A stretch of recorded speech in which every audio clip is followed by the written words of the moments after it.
Ben Joravsky, put the election results down, okay? We got a show to do. I'm mainlining them. Nevada, Arizona. Come on. How's it going, everybody? We're live. Sorry about yesterday. Internet went down. I finished the rest of the show out, recorded it, so that's up and available. So go download that if you want to hear the end of the show. We talk about the other big winner of the Illinois election, reefer. Yeah, man.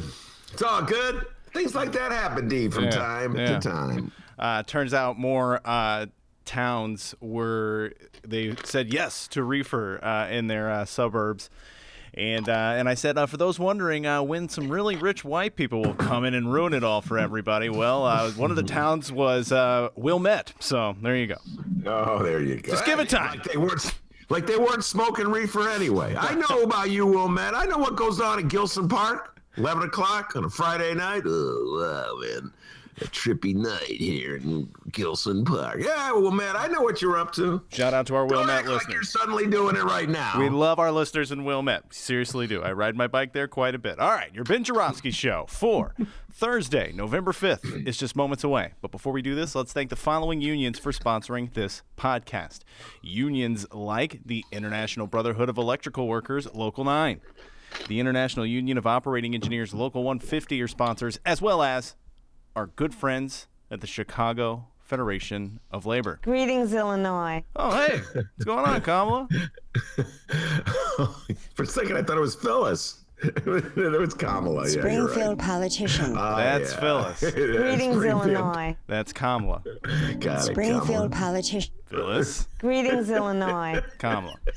Got it. I think I could pass the test right now if you were to give me one. All right, well, I'm not. So let's do your song of the day. Your song of the day comes from Frank, of course, and it's Rockin' Robin, but by Michael Jackson. Oh, come on, that's my favorite part.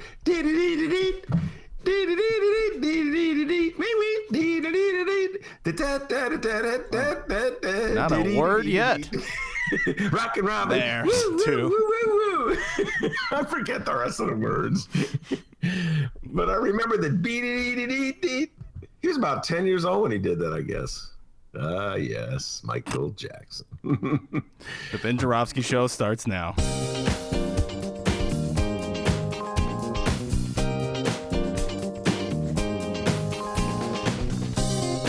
It is Thursday, November 5th, and live from my apartment and his attic, this is the Ben Joravsky Show.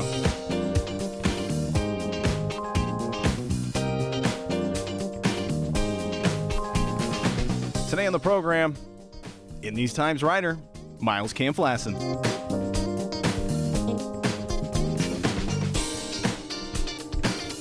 And now your host, Chicago Reader columnist, Ben Joravsky. Yeah, hello everybody, Ben Joravsky here. We're calling this Chessboard Thursday, and here's why. As you know, I've been obsessed with The Queen's Gambit, the Netflix series about Beth Harmon, the fictitious, brilliant chess player. I binged in on over the weekend. Couldn't get enough. Wish there were more. Shout out to Joan for the request. You're awesome. Yes, Joan is the one who's led me in that direction. And I followed her, and I'm obsessed. All right. Beth Harmon is a super smart orphan girl who at the age of 9 discovers she has a talent, a genius actually, for chess. She learns this thanks to the janitor who hangs out playing chess in the basement of her orphanage, a detail that's not absolutely crucial to this narrative, but which I felt compelled to add nonetheless. Focus, Ben, focus. Part of Beth's brilliance is that she can visualize, I should say, the chessboard in her head at night. She's lying in bed before drifting off to sleep, and she could actually see the chessboard pieces on the ceiling. In her mind, she makes her move here, there, everywhere. And that's me! No, not with chess. I haven't played chess on a consistent basis since the summer of 1969. Though I did momentarily show up for a meeting at the chess club at Evanston High School, and then I discovered how hard chess was and how much work this would be. And I go, I think I'll just eat pizza instead. Anyway, no, at night I lie awake, and instead of seeing chess pieces on a chessboard, I see the map of the country. I see the electoral map of the United States, and I visualize If Nevada goes for Biden, that gives him 270 electoral votes, enough to win. But that's assuming Arizona stays in Biden's column. And it bothers me that the New York Times won't make a declaration of Arizona for Biden. Fox did. They called Arizona for Biden on election night. If Fox did it, why can't the New York Times? Hold it. There's a flourish of action on the electoral map that I'm seeing in my mind. It's on the other side of the country. In Georgia, Trump was ahead, but the late voters coming in for Biden, the gap is closing. That's 16 electoral votes. Let's see. If Biden wins Georgia, we don't need Arizona, but we still need Nevada. Hold it. A flurry of action to the north. In Pennsylvania, Trump was ahead, but the votes coming in is Biden closing the gap. That could be 20 more electoral votes. If we get those votes, we don't need Arizona or Georgia or Nevada. Wait, is that true? Time out for a math equation. You need 270 electoral votes to win. Hillary had 232, but she got Nevada. That means if Biden doesn't get Nevada, you have to take away those 6, so she's down to 226. But what if Biden regains the 3 states in the so-called blue wall that Hillary didn't win? That means 10 from Wisconsin, thank you, cheeseheads, 16 from Michigan, go blue, and 20 from Pennsylvania. I love the Phillies. That's, hold on, Dan Biss time. 16 plus 10 is 26, plus 20 is 46. Add that to 226, carry the 1, 272. Damn. Joey wins. Damn, that was great math. It's official. Dan Biss, who needs you? Come on, Pennsylvania. And then I fall asleep. In the old days, I'd be imagining Bulls free throws, but instead I'm counting electoral votes. And I wake up and good God, I see the map again. Every now and then an ordinary human being who doesn't see the electoral map in his or her brain as he or she falls asleep will say to me, hey, Ben, you follow politics. Who's winning? And then I feel like Beth, back in the movie, playing the rookie chess player. Like they can see 1 or 2 moves ahead, but she can visualize dozens. And she crushes them in 5 minutes. And so I'm like, well, here we go. Biden's going to win Pennsylvania, I think, because the outstanding vote is coming from Philly. That's Biden country. And Biden should win Nevada because the outstanding vote is in the mail, and that favors them. Not sure about Arizona. Don't know where the outstanding vote is. Trump picked up 23 votes yesterday, but they were absentee. There's 2 kinds of absentee. One by mail, one dropped off. Not sure which one favors Trump. Then there are the lawsuits. Oh no, the lawsuits. And suddenly, I'm reviewing lawsuits. Trump saying, stop counting the vote in Pennsylvania, where he's ahead. But he's saying, recount the vote in Wisconsin, because he's behind. And he's saying, keep counting the vote in Nevada and Arizona, where he's losing. So he's for mail-in votes in Arizona, where he needs them, but he's against them in Georgia, where he knows they'll turn the election against him. So on one hand, he's saying, immediately stop counting any votes that wouldn't count on election day. And the other, his hand, he's saying, keep counting votes over and over and over and over until somehow or other, I have more votes than Biden. If necessary, throw his votes out. Just keep counting. So you ask, how can he say one thing that totally contradicts the next thing he's saying? Because that's how Republicans roll, people, like I keep telling you. There are no principles, only tactics when it comes to Trump and the Republican Party. Now back to the chessboard. We've got a great show today, everybody. Hit the table. Yes. Another chessboard visualizer, Miles Kampf-Lassen, will be with us. From in these times, I was talking to him. I think he actually plays chess. Oh. Yeah. I mean, I haven't played since like 1969. I wasn't bad. There's no Beth Harmon, but I was okay. But he's like on the phone conversation today. Well, Ben, Nevada goes this way, Arizona goes that way. If Georgia goes this way, North Carolina, don't forget North Carolina. And then we have Philadelphia and Pennsylvania. Blah, blah. He's ready to talk, ready to take the deep dive. All you chess players out there, we only want the Beth Harmons of the world. All right? That's why, because the Ben Joravsky Show is our listeners know how the game is played, D, and they visualize the chessboard when they fall asleep at night, too. So anyway, we'll be talking plenty of chessboard politics with Miles, plus a little local political talk with Miles as well. But before we do that, the young man from Alton, the man who's been playing chess since he was 2 years old. Lie. False. The man they call Dr. Rook. False. Because he loves the rook. It's his favorite piece. Wait a minute. Where was I? Oh, yes. The man they call Dr. D with the news. For the love of God, it's Dennis. How's it going, everybody? All right, before we go anywhere, live stream listener, Doogie, I'm playing your voicemail right here, right now, sir. I've been meaning to play this all week, but, with the election going on and, my internet going down yesterday, we got a little busy, all right? So here we go. This is from Doogie. His voicemail is from a completely different world known as Monday, before the presidential election. Wait, let me visualize Monday. Okay, got it in my mind, D. All right, we're going to play this. Now, Doogers, this voicemail's 3 minutes, all right? And we got to keep the people listening entertained. So this may get cut off early. I don't know. We're going to find out. Here we go. Doogie's voicemail from Monday. Thank you very much for reaching out, Doogie. Oh, the brown line. Okay. It's going to work this time, Doogie. I promise you. You see, I do these from my phone. And you got to have your phone linked up to this kooky board that I have. So sometimes you just can't get it working correctly. That's what's going on right now. I'm playing this damn thing, Doogie, all right? I promise. All right, here we go, Doogie, now. For the love of God, please, why isn't this working? Okay. I swear to God, this isn't a bit, guys. All right. Oh, it's a funny bit. It is kind of funny. All right. I'm watching Dennis sweat right now. Here we go. We got it. All right, let's do this. Doogie. All right, so it's Monday, about 4:45 p.m., the day before the election. And all this time, I've been so pissed off at the DNC for rigging the primary against Bernie and conspiring to sabotage his campaign for both elections, 2016 and 2020. And I've also felt betrayed when the DNC, when the Democrats ganged up on Al Franken and forced him out. I've been really feeling betrayed. I can't stand moderates. When Democrats move center, that's the whole reason why the Republicans have gone extreme right, because they have no other way to go. And progressives are told to fall in line. Tomorrow's the day.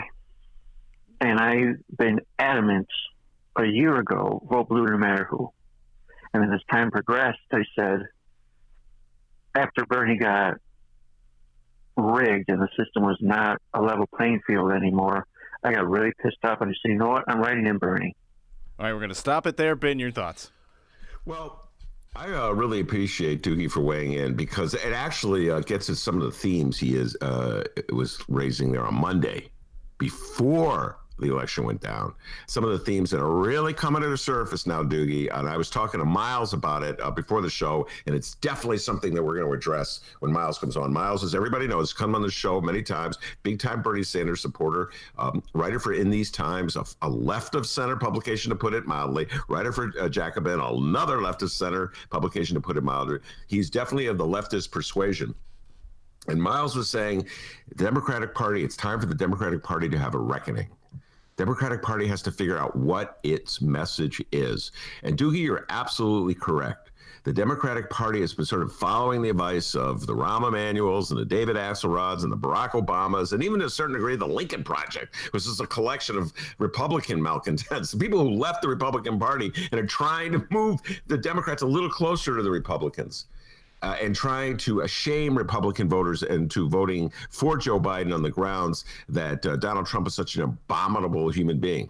So, yes, Doogie, they were kind of taking your vote for granted and my vote for granted and Dennis's vote for granted and Miles's vote for granted and Candace Castillo's vote for all lefties. They were just taking our votes for granted because on the assumption we have nowhere else to go, and we despise Donald Trump so much, and we realize this country cannot tolerate another 4 years of Donald Trump. It'll be very difficult to tolerate those 4 years. So you're absolutely correct in that they made a decision to just take you for granted. And then I got this text, and I want to thank Frank for sending me this. I wouldn't have seen it if you hadn't sent it to me. This just came in right before we did the show. It is it looks like a tweet from Claire McCaskill, a former senator of Missouri, who has now got a gig. I don't know what station. She's on some network. I guess it's MSNBC, where she's sort of the voice of the right in the Democratic Party.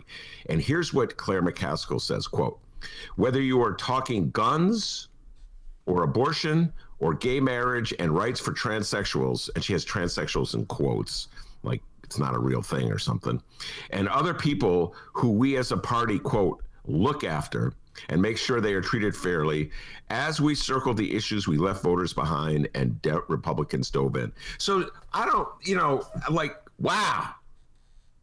I read that right before we came on the air. And I'm like, so you're saying we should even move further to the right? I mean, Claire McCaskill's like, let's move further to the right. So MAGA comes and votes for us. Folks, we have a serious issue in this country. Two fronts. One, Democrats have to figure out who they are and what they represent. But the other thing is, MAGA really likes Trump. When I say MAGA, we're talking 48% of the country. They voted for him once. People said, oh, well, it was just one time. It's like an experiment. Let's see what, they're just checking it out. Let's see what happens when the dog drives, is Dennis's joke. It's a pretty funny joke. Well, guess what, guys? The dog drove the car off the cliff, and MAGA signed up for another ride. They like him.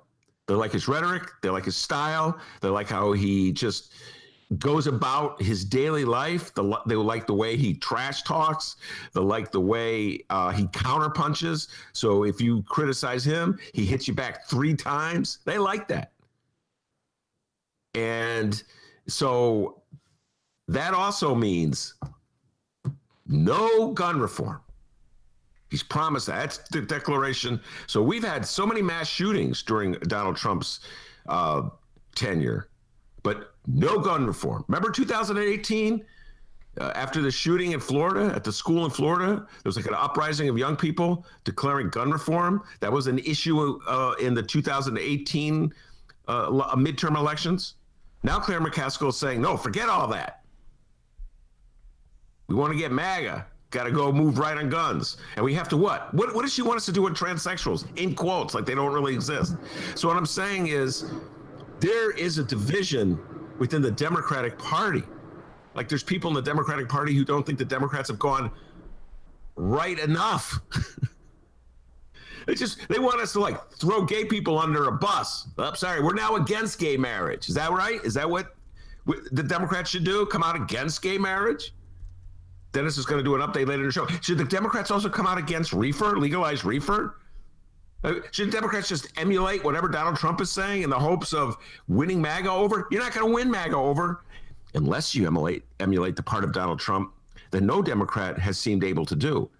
And that's the trash talking, you punch me, I punch you 3 times. None of this go high when you go low stuff. I can't think of one Democrat who's emulated that aspect of Donald Trump. We don't have like The Rock running for president of the United States who could give Donald Trump every bit of what Donald Trump gives him. All the candidates, like Joe Biden, the guy we chose, is the one who is consciously not like Trump. Well, I'm going to be moderate in my response, and he's going to say mean, horrible things about me, and I'm not going to say anything mean and horrible about him because that wouldn't be right. Hey, the election results are coming in. You didn't pick up any MAGA votes doing that. If the Democrats win the election, that I do think Joey B will prevail, it'd be because more Democrats turned out to vote this time. I think that's what the results will show. That's why we're going to win back Wisconsin, Pennsylvania, and Michigan, unless Donnie can get the Supremes to overturn it. That'll be his strategy. So, Doogie, you're on to something. If you feel abandoned, that's because they abandoned you. If you feel like they took you for granted, that's because they took you for granted. And now, Claire McCaskill is saying they should even take you more for granted. So yeah, it's a moment of decision for the Democratic Party. Where are we going? What do we believe in? What are our values? The strategy of 2018 that worked in swing districts where like Lauren Underwood won didn't really work in 2020. it looks like Lauren Underwood might lose. So being nice to Republicans and just getting along didn't seem to win over a lot of MAGA voters. So Doogie, thank you for a comment, because I think you're really on to something. Doogie, you're the man. That was a great voicemail. Up top, buddy. All right, cool. Guys, be like Doogie. Call the Ben Joravsky Show. Leave us a voicemail, and we'll try our best not to play it 4 days later. But who are we kidding? There's a good chance we will. 708-658-4788. The number again, 708-658-4788. Let's find out what's happening in Chicago and or Illinois this afternoon. And we begin with the governor, J.B. Pritzker. Illinois is a state with a grand history of profound impact. All right, we get it. You love Illinois. Wait a minute. Let me talk. Didn't some guy who make the cell phone live in Illinois? Yeah, something, the remote control or something. We get it, guy. Today, the governor will be at the Thompson Center delivering his 2:30 p.m. COVID-19 update. And, well, don't be surprised if the governor seems a little more irked than usual this afternoon. His proposed fair tax initiative did not pass on Tuesday, and so far, he's not taking it that well. The enemy is you. Hey, I voted. I voted yes for fairness. You surely aren't talking about me, sir. Wait. Hold on, man. That's hilarious. Where'd you get the enemy is you thing? Have we played that before? Yeah, we've played it a few times. I must have been smoking reefer. I love the enemy. What was he talking about when he said the enemy is you? With like the coronavirus and like not wearing a mask. JP, that'll win over a lot of voters down in Clay County. You're the enemy. The following, actually, I'm with you, JP. That's Trump. That's like, I was just saying, be more like Trump. Go ahead, D. The following comes from WBEZ and Tony Arnold. Democratic Governor J.B. Pritzker gave an impassioned and pointed response to voters' rejection of his plan to move the state to a graduated income tax, blaming those who funded the opposition to the plan for, quote, throwing middle-class families under the bus. The proposed constitutional amendment needed 60% of the vote or a simple majority of support from those voting in the election. And on Wednesday, the Associated Press reported the amendment failed, with those voting no on the constitutional amendment garnering around 500,000 more votes than those voting yes. Here's the quote from Pritzker on the rejection of the fair tax proposal. Quote, "The opponents of the fair tax lied about what would happen if it passed, and they left all of the working people holding the bag. It's no surprise these are the same people who pushed for Bruce Rauner's agenda and will resurrect his failed crusade any way they can. To the people of Illinois, you deserved a fairer tax system, and you still do. But that didn't happen." Now, I got to say, this next quote here from J.B. Pritzker, a little dark. Not the jovial JB that we're used to. Illinois is a state with a grand history of profound impact on our nation and our world. Sounded really happy there, right? Yeah. Well, in this statement, Pritzker said, quote, "There will be cuts, and they will be painful." This is JB's first big loss. Dude was on a roll in 2019, the legalization of reefer, a raised minimum wage, a balanced budget, and in Illinois, that apparently is a major accomplishment.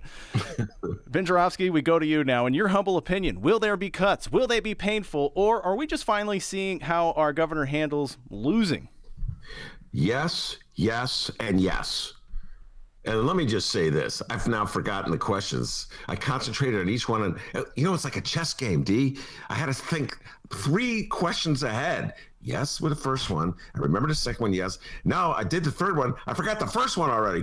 We see why you stopped playing chess. It's hard, dude. You got to, think ahead. If you move here, he'll move there. If he moves there, you don't have to move there. What will happen? But what if you move there and he moves there? Back to Pritzker. See, this is what I was just talking about. Just imagine if Donald Trump had lost a similar initiative. First of all, just imagine if Donald Trump had been pushing the fair tax. And Kenny Griffin put those commercials. Imagine the blitzkrieg of tweets denouncing Kenny G. Nonstop. Coming off of, imagine J.B. Pritzker tweeting, waking up. Hold on, honey. Gonna tweak. Kenny G sucks. Whatever.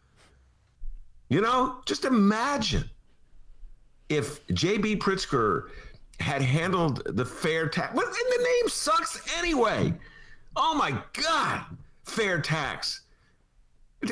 That's like that reform stuff brain thing. I can't even get the words out. Reform brain thing in Illinois. It's gonna be fair. Hey, the system's not fair to you folks. Dennis pays the same rate as J.B. Pritzker. Hey guys, how's it going? The same rate as Kenny G. That's not fair. So they go, well, we'll emphasize the fair part. No. Emphasize Dennis gets a tax break. Dennis gets a tax cut. Say, I'm putting money in Dennis's pocket. That's how Trump would do it. I'm trying to give Dennis money, and Kenny G won't let me do it. Instead, it's fair tax. People are like, wait, I'm not even getting what a fair tax means. I thought it was already a fair tax because it's a flat tax and everybody pays the same rate. What does fair have to do it? That's like the Fair Maps Initiative. Well, let's be fair with the way we draw the maps. And instead they have an advantage for the Democrats, let's just make it fair so the Republicans get, like the Republicans ever play that game. So I welcome JB finding his inner Donnie Trump. I welcome it. Okay. Come on, Dems. Wake up. You got your butts whooped twice by Donnie. You're like, ugh. Are you calling for that in 2021? JB finds his inner Donald Trump. Are you calling for that right now? Yes, it's 2020. I'm calling for it right now. All right. And he should have found it last year. Oh, wow. Yes, I've decided I'm drinking from the Donnie Trump. Hold on. Kool-Aid. Okay. I'm drinking the Trump Kool-Aid. Did you sleep last night? What is going on right now? Hold on. I'm drinking a little MAGA. It's kind of sweet, MAGA. I've never drunk from MAGA. Oh, it's sweet. It tastes like Darren Bailey's farm. Oh, let me try a little more. See, that's the thing. So JB pushed, we're going to play it fair. They didn't even push for it. Half the Democrats in the state of Illinois were like, I don't want to put my neck on the line for that one. I'll let JB do the heavy lifting on that one. Yeah, well, it didn't work, guys. You got crushed. It was a poorly worded initiative to begin with. Nobody understood. He had to have an attorney to figure out what the hell it meant. I had to call in Jim Coogan. Jim, could you help me out on the phone? This fair tax thing. I don't understand it. Could what are your hourly rates for explaining the fair tax referendum? You mentioned that, and we actually got a tweet from at More Socialism on Twitter. He reached out to us about the fair tax. At More Socialism says, quote, "I'm pissed off that the language on the ballot was more complex than what the amendment actually was. The language on the referendum and all the advertising completely confused the issue, which was removing a sentence from the state constitution." So that's what. Yes. More socialism. You should be running a party. The sentence removed would put money in Dennis's pocket. And that's how Donnie Trump would have done it. I want to give Dennis money. Kenny Griffith won't let me give Dennis money. And then Dennis would be like, hey, everybody, I'm broke. I'm broke. Or you can use me, dead broke reader writer, taking another pay cut. Hey, give Ben some more money. Or any of you. Frank, we're going to put money in your pocket. Doogie, we're going to put money in your pocket. I don't think I have any billionaires listening to this show. Everybody's dead broke. Listen to my show. We're going to put money in your pocket. So I don't blame JB for being mad. The reality is there are obligations that have to be met. You got to raise the money to pay those obligations. Someone has to contribute. So now it's either cut the obligations or raise everybody's taxes. And shout out to Jim on the live stream chat. He gave us an editorial note here. The bit you're doing there where you're drinking the MAGA, you said it was sweet. Jim's editorial note for this bit, if we keep doing it, it should taste bitter, right? Well, let me try. Good point. Hold on. Right? Can we just do a read? Jim, good point. We may change it for the podcast. Yeah, we'll edit that out. Go ahead. Let's do this over again. Hold on. Jim, this is for you. I just drank from the MAGA. Oh, God, it's bitter. All right, there it is. There it is. Look at that teamwork, huh, Jim? I've never done the choking. Oh, by the way, before we forget here, boy, you had an excellent sound effect for sleeping earlier. It was really good. Yeah, you hit the snore, and it was like, and then, oh, that's great. That's really good. Then I go to the bird. Hold on, watch this. Caw. I don't know where that comes from. It's like a bird flying over as I sleep. I'm kidding, guys. You think I was joking, but last night I lay awake. Nevada, take 6, Arizona, 11. I actually know the number of 10 for Wisconsin, 16 for Michigan, 20 for wait, here comes North Carolina. We're closing the gap. That's the gap closing. Yeah, that was me last night. Beth Harmon moving pieces. Yeah, but this J.B. Pritzker quote here seemed a little dark, a little dramatic. There will be cuts and they will be painful. But like I said, it's his first big loss. You know, he was racking up the wins there for the last year. So I don't know. I'm going to keep it in my pocket and just keep on rolling with old JB on this. What about you, Ben?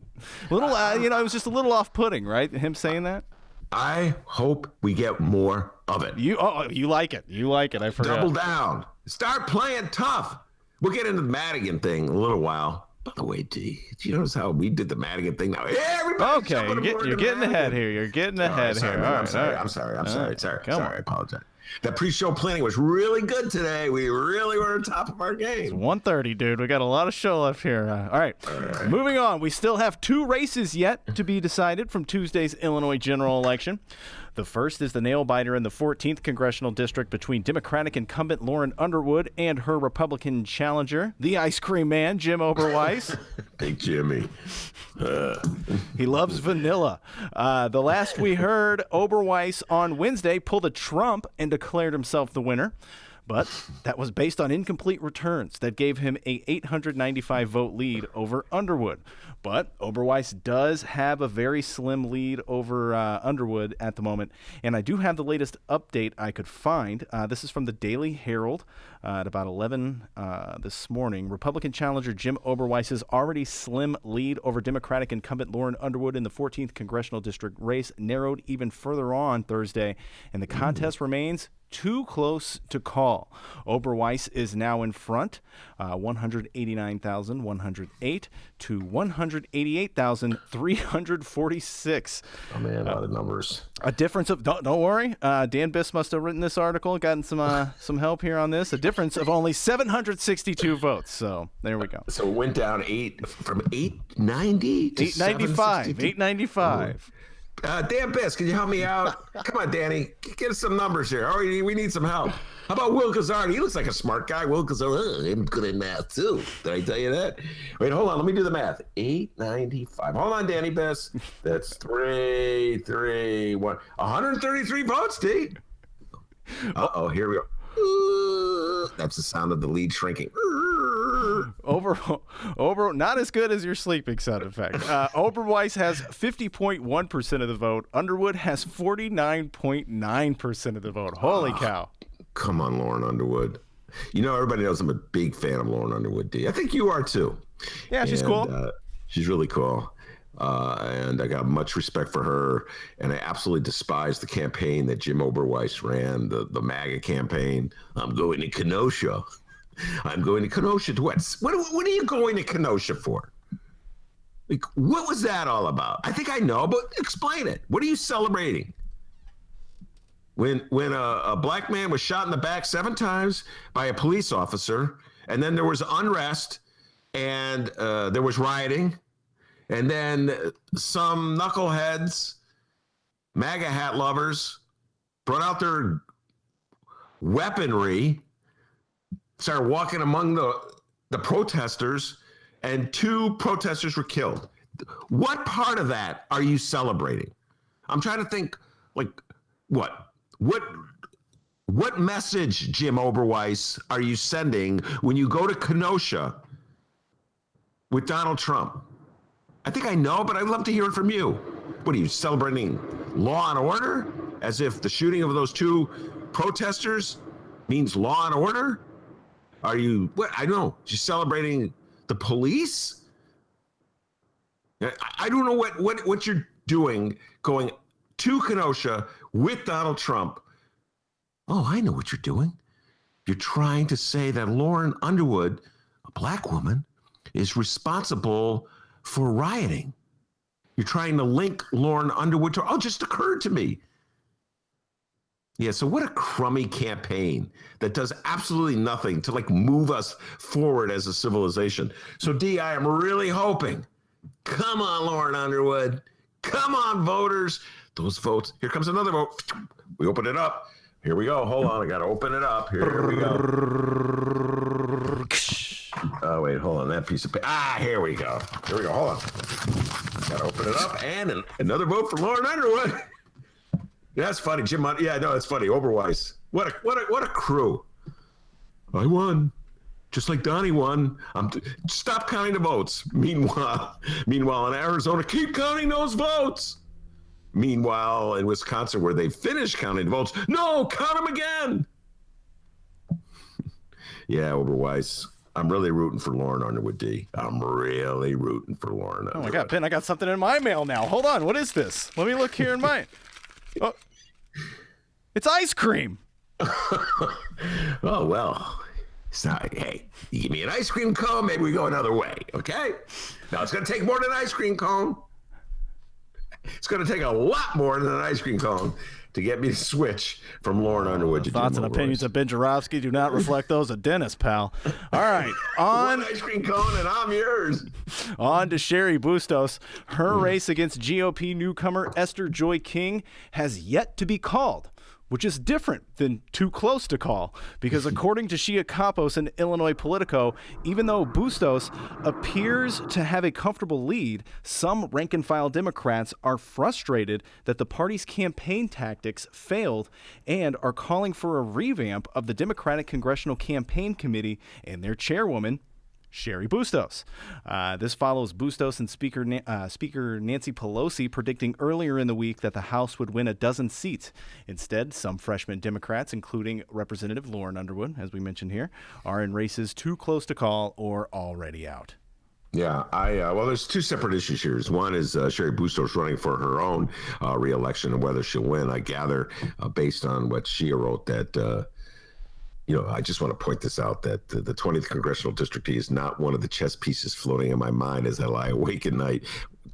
I'm still obsessed with the electoral map, but my guess is that people who are paying attention, like Shia Kapos, have figured out that the votes that are yet to be counted will probably be for Sherry Bustos. So that's one issue. The other issue is the National Democrats and their whole attitude toward challengers in primaries. And we've discussed this in the past on this show. And Sherry Bustos and my beloved Nancy Pelosi have this hostile attitude to anyone who dares to run against an incumbent. Even Marie Newman, if you recall, back in 2018, they supported Dino Danny Lipinski. Boy, there's a blast from the past, Hundy. We haven't mentioned that name in a while. It's a miracle I even remembered it. Dino Danny. Dino Dan. Guys, I'm cool, all right? Come on, listen. And they had this provision. So follow me, if you're a consultant, a strategist, an operative, and you work for a challenger, they would not award you a contract. That would hire you. And I thought that was preposterous. Just absolutely preposterous. Like you're cutting yourself off from some of the most creative minds that the Democratic Party has. It gets to Doogie's point. Like, what are you about? Is this a private club? We're only for people who've already entered it, and that's it? Nobody else is allowed to come in? No challenges, no fresh blood? Is that what the Democratic Party is all about? So like, you can't forgive and move on afterwards. I actually never believed they would follow through on it, D.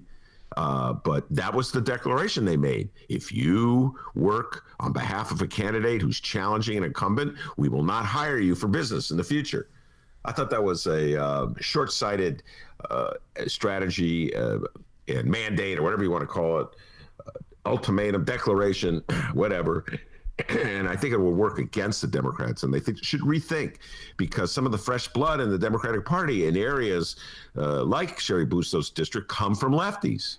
Some of the excitement comes from lefties. If you want that enthusiasm in the general election when you go up against a Republican, you got to do more to welcome them into the fold before you get desperate and demand their votes. All right, we do have breaking news here. Oh. Shout out to Frank on the live stream chat. He sent the info. Let's see here. AP called it here. Breaking: Democrat Sherry Bustos wins re-election to U.S. House in Illinois' 17th Congressional District. So it's been called. 17th. Yes, 17th. My bad. I said 20th. 17th. Yes. Thank you, Frank. And many levels. What would we do without Frank? Yeah, there you go. She won. I'm happy she won. I'm glad that the Democrats held onto that seat. Ultimately, in my humble opinion, it's more important that a Democrat, no matter how centrist, holds a seat rather than a Republican, for the obvious reason that the greater the majority that you have in any of the two chambers, the better off you'll be. And definitely you want to hold the majority so that you get the chair. You get to be the chairman of the committees. And so, yes, it's better. Ultimately, better for the Democrats that Sherry Bustos is victorious. So D smashed the bottle again. Woo! I'm gonna have a drink tonight. That was great breaking news. Thanks, Frank. Love the breaking. Hold on, D. I have to have a drink of water. Oh, okay. It's not MAGA anymore. It's just regular water. Good. We were all wondering. All right, more Illinois election fallout and on to the state rep race in the 66th district. And a name that comes up every now and again on the show, Alan Skillicorn. Alan Skillicorn has conceded. On Wednesday, Skillicorn, who had appeared to exit the race before the election, conceded to Democrat Suzanne Ness. Election returns before the mail-in votes show Ness leading 51.6% to Skillicorn's 48.4%. But Skillicorn did not leave quietly. He did. No, Skillicorn, just like our buddy at More Socialism, took to Twitter after the election and said, "Congratulations to Miss Ness. I truly wish her well. The demographics of the suburbs are changing because many Republicans are moving to Tennessee, Florida, and Texas. They are leaving for lower taxes, booming economies, better schools, and less crime. Chicago runs Illinois now." Oh my God, that's hilarious. You know, Dems, are you watching? That's how Republicans play the game. Dems always like, I want to thank my opponent, ran a great campaign. You know, you ever been at like an election night and the Democrat has lost, and the Democrat comes before his or her supporters, people who put in, volunteered their time, just so much sweat and energy on behalf of the person, and it's been a hard-fought campaign where they've been just ripping each other, running commercials, just like disparaging the other one. This one's a no good mother. Beep! That's the commercial. So it's election night, and the Democrat comes up, and I go, I just got a phone call from Dennis. Let's say Dennis was the opponent, and everybody in the crowd goes, boo! And someone goes, oh, beep, Dennis! No. That's the candidate. I don't like this example. No. That's not how we do it. No, we're all part of the 17th Congressional District, and we all love each other. And I just want to say that even though I worked hard against Dennis, I think he's a good man. I think he cares about the district, and I want to help out with the transition. And meanwhile, the rank and file, oh no, I can't stand his mother peep. I thought you were just saying what a no, that's not how we Democrats do it. But now let's flip it. Here's Skillicorn. I want to thank Suzanne Ness for winning. And I just want to say the only reason she won is because the Democrats are driving everyone to Texas. And ladies and gentlemen, I have the documents to prove it. Crime is everywhere. Kenosha. Now listen, I ain't gonna say this to your face, but I'm gonna tell you right now, all right? On Twitter. Right, that's the other thing. I'm not gonna say. I'm gonna put it out on Twitter. I want to congratulate Mrs. Nass or Ms. Nass. But having said that, well, the only reason she won is because her wretched policies have sent all the good people out of Illinois, and it's being taken over by Chicago. And you know what I mean by Chicago. Now, I could just say this right to your face, like a grown adult, or, just keep it to myself. But I got something to say on Twitter. Yeah, Skillicorn, heck of a guy, that Alan Skillicorn. Real class act there. And a Republicans class act. Although, D, I'm holding out. Uh-oh. Here's delusion. Let me have another sip of the delusion. All right. Must be very hydrated today. The delusion really tastes good. Susan Collins, Mitt Romney, I'm drinking from the delusional cup. They'll be more democratic in their behavior with Joey B as president and Mitch McConnell running the Senate. I think they will occasionally cross the aisle for the good of the country, for the good of the country, and vote with the Democrats. Like just to pass. Let's see what Miles thinks about this. I think he's going to take the opposite stand, just to approve somebody in the cabinet, something like that. That's just me drinking the delusional Kool-Aid. D. There you go. And yes, everybody, Twitter kind of sucks. Hey, this news went under the radar on Election Day. State Senator Bill Brady told Republican caucus members that he will not run for re-election as Senate Minority Leader, a position that he's held since 2017. Here's the quote from Brady. Quote, "When I was an elected leader, I said I would not pursue any other elective office during my leadership of the caucus. While my decision not to seek re-election as Senate Republican leader may close this chapter, it by no means is the final word on my desire to serve our state and tackle those challenges." Now, obviously, this quote here and this news prompted speculation about what Brady might do next. The Herald and Review suggested Brady may take another run for governor. For those who don't know, Bill Brady, God bless him, he's got a little Fioretti in him. He loves running. Brady previously ran for Illinois governor in 2006, 2010, and 2014. Ben Joravsky, fourth time's a charm. Will Billy B run for governor? I think that's what he's aiming for, D. That's what it sounds what like. He's aiming for. 2014, of course, he lost to Bruce Rauner. And the billionaire in the race was a little hard to beat, and so, yeah, I think it's going to be a heated race. 2022 against JB. You got to figure you got this downstate vote locked up. They don't like JB. So you got to figure DB, Darren Bailey. That is correct. Throw his cowboy hat in the ring. You got to figure RB. Rod Blagojevich will throw his, what does he have, a baseball cap into the ring, RB. Hey, man, he's the one who was the front for Trump at rallies throughout the state. He did more for Trump than Bill Brady did. Just saying. RB in 2022. Come on, RB. Run as a Republican. That's a stretch, man. I'm still not buying that one yet. Blagojevich running for governor again. Yeah, there's that issue of legality, but it's never stopped Trump before. RB's thinking about it. He's right now. They love me. I was down in Mount Greenwood. They love me there. I was with my quote-unquote homies in Trump Tower. They like me there. And Donnie will tweet out support for me. Remember, he's a Trumpocrat. So I think he's thinking about it. The only question is if it's legal. I have no idea if it's legal. And, that's what you have lawyers for, D. You get a lawyer, take it to court. It's like Trump. You hope the judge rules in your favor. So it's going to be a tough race. Bill Brady, Darren Bailey, Rod Blagojevich. That's just three right off the bat. Oh, and don't forget Jeannie Ives. Jeannie Ives got nothing else to do, right? She came. What did she get in the primary? Got 48% of the vote. Don't forget Jeannie Ives, D. Remember, she's walk a mile in her shoes, all right? She's got some new shoes to walk around in. So just remember her. Yeah, but she's no Trumpocrat. I'm a Trumpocrat. Trumpocrat, that's right. Shout out to Fred. What's up, man? On the live stream chat. He said, come on, D, play that Trumpocrat. Yeah, play the Trump. That was some with you, Fred. All right, and finally, Speaker Madigan, there's a giant bus waiting for you outside.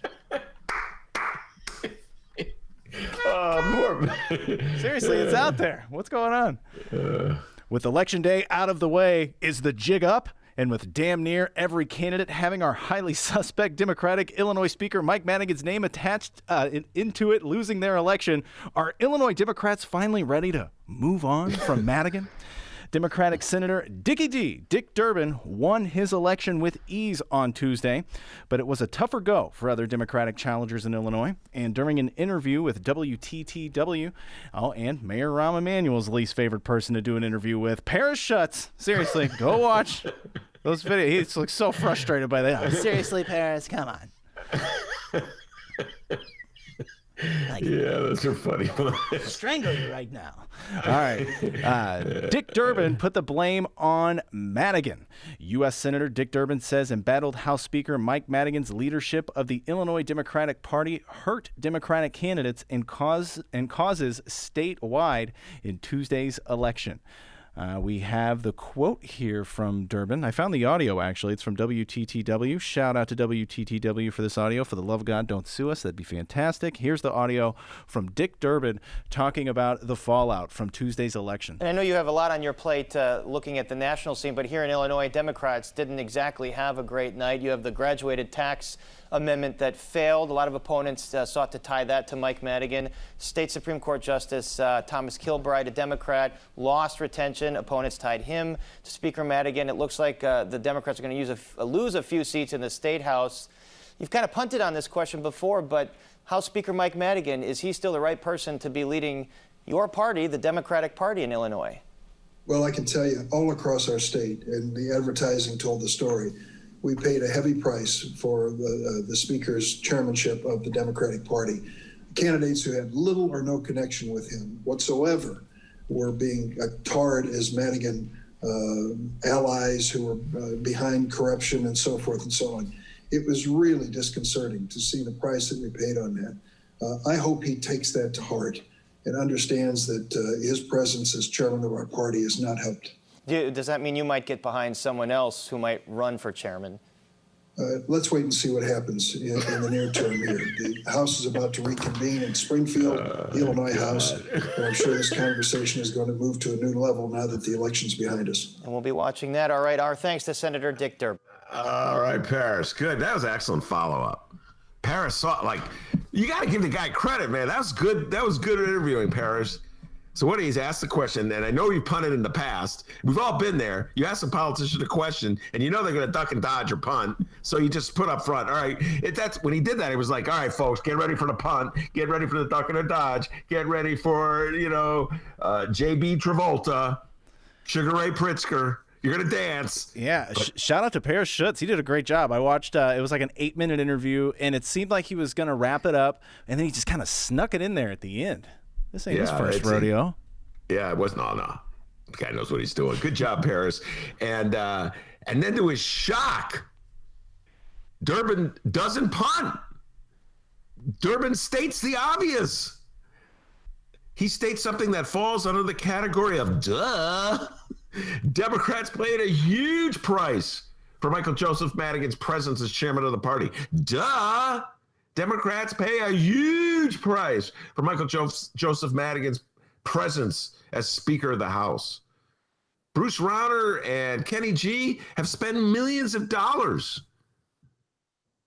in advertising campaigns down through the years that have turned Michael Joseph Madigan into like a Carnival House villain. An easy just symbol of all that's wrong with Illinois politics. It's like shorthand in Illinois. Oh, yeah, Michael Madigan. Much the same way that Democrats turned Bruce Rauner into an easy villain, a shorthand for everything that's wrong with Republican control in the state of Illinois. And so my attitude, D, is much appreciation to Michael Joseph Madigan for standing up to Rauner during those 4 years. But he didn't make it any easier for Democrats or himself by, number one, looking the other way at best while Commonwealth Edison was hiring his cronies. Like, I don't even know why ComEd had to hire the cronies. They had the votes already. So he didn't help himself with that, to put it mildly. And secondly, he doesn't fight back. And this is the point I was making yesterday. If he's not willing to stand up and defend himself, if he's just going to play the role of the behind-the-scene guy, I don't even have tweeting. He doesn't have a cell phone. He doesn't even have a cell phone. Those things are horse pucky. So you're not going to defend yourself. Like, remember, like every now and then he emerges to defend himself, and like his defense is generally along the lines of, "I'm not going to dignify that with a response." Oh, there's a great. Aren't you guys watching what Trump's doing? Hold on, D. Got to drink more of the Trump Kool-Aid. I got to drink some MAGA. All right. Is anybody else just picturing like 8 bottles on a table right now with multiple things that Ben's drinking? My God, it's very bitter. Oh, it's bitter. It's like lemon drops. Very bitter. Sour. Very sour. That's even better. So, yeah. But then Durbin, Parrish, he's like, whoa! He had the second question ready to go. So are you going to join an effort to unseat him? Well, let's not be so fast, Parrish. That's Durbin's way of saying, look here, sonny boy. You think I'm going to drop that news on your show? You got another something coming. And Parrish like, come on, man, please. Nope, not going to do it. And so it's like, well, I'll be watching. Come here. There you go, Dems. Way to go, huh? Way to take the bold stand, guys. I'm still a little concerned about Michael Joseph Madigan's power, so I think I'll just sneak out and go back to Washington and pretend like the whole thing didn't happen. But if you were to go down yonder to Old Cricket Hill, the Chicago Sun-Times and Mark Brown, he says the next question is whether Governor J.B. Pritzker decides to address the issue. He says sooner than later for his own self-preservation, but more importantly for the sake of his state and political party, Pritzker needs to see and say that Madigan has got to go. Well, someone's got to step up, D. Mark Brown is absolutely correct. By the way, Mark Brown, the Cricket Hill reference we always like to point out, and in addition to being a distinguished columnist, outstanding political observer, he's fit as a fiddle. They call him Kip Keno because his ability to run up and down. Whoa. Cricket Hill. I don't think he'll ever outlive that column. I do it 15 times. Anyway, but to the point of Mark Brown, the columnist, yes, absolutely. Someone's got to do it. So Durbin ultimately punted Paris. First, it looked like he was going to take a bold stand. Then he goes, second thought, I think I'll punt and go back to Washington and just pretend as though Michael Madigan and the state of Illinois don't really exist. But now Pritzker's got a whole bunch of different problems. I mean, it's beyond chairman of the party. It's Speaker of the House as well. Democrats have to decide, like, where are we going as a party? What do we stand for? We're ending this segment of the show with the same question we began the segment of the show with. Doogie raised it, and I mentioned what Claire McCaskill had said on Twitter.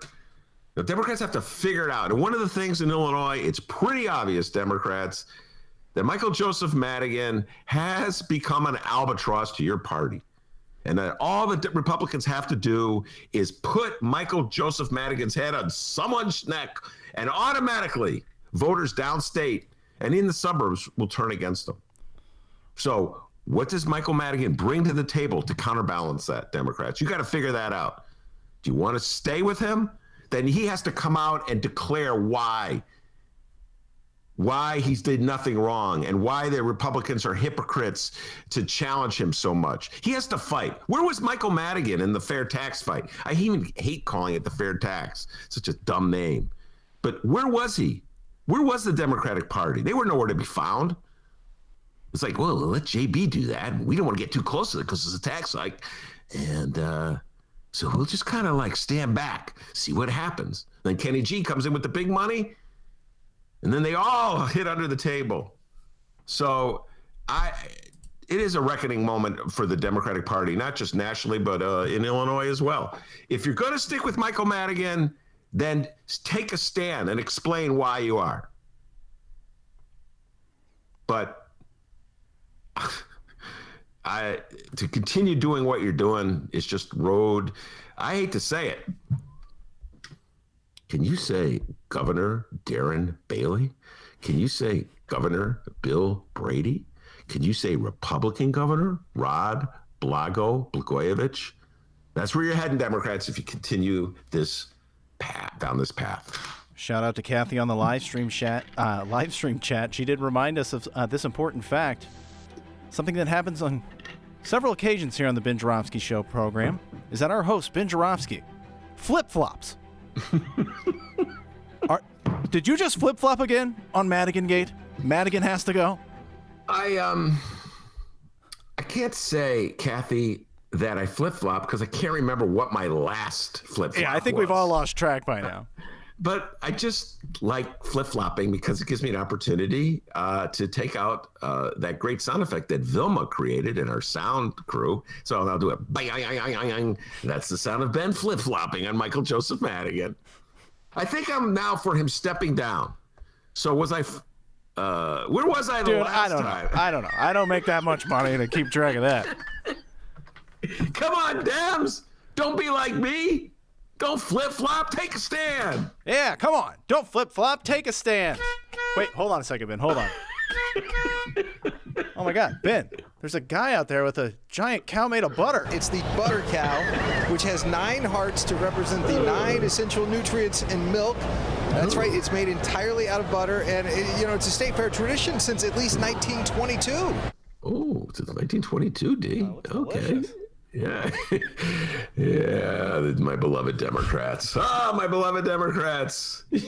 You could snatch defeat from the jaws of victory. So there you are, everybody. That's our local news. Remember, reach out to us. We have several ways you can do that. At Benny J Show, BENNY, the letter J Show, on Facebook, Twitter, or Instagram. You can send us an email, bennyjshow@gmail.com, or you can be like Doogie, leave us a voicemail, 708-658-4788. The number again, 708-658-4788. Call the Ben Joravsky Show, leave us a voicemail, and we'll try to play it in less than 4 days, all right? Well, don't hold us to that, though. All right, we're going to take a quick break, and when we come back, In These Times writer Miles Kampf-Lassen will be joining us. We are live from my apartment and Ben's attic.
Illinois is a state with a grand history of profound impact on our nation and our world.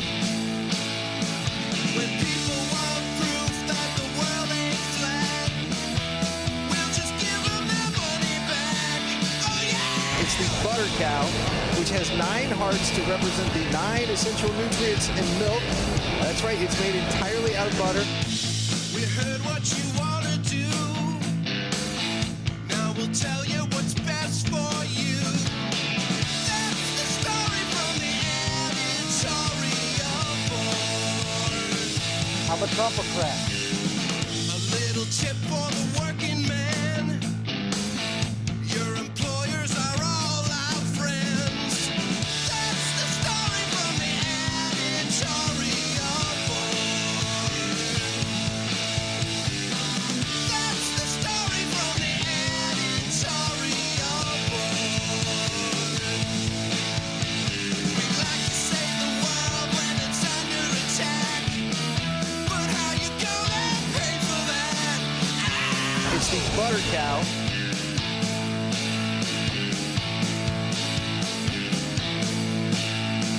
When people want proof that the world ain't flat, we'll just give them their money back. Oh yeah! I won't just turn the car around. I'm going to shut it off, I'm going to kick you out, and I'm going to make you walk home. That's the story from the editorial board.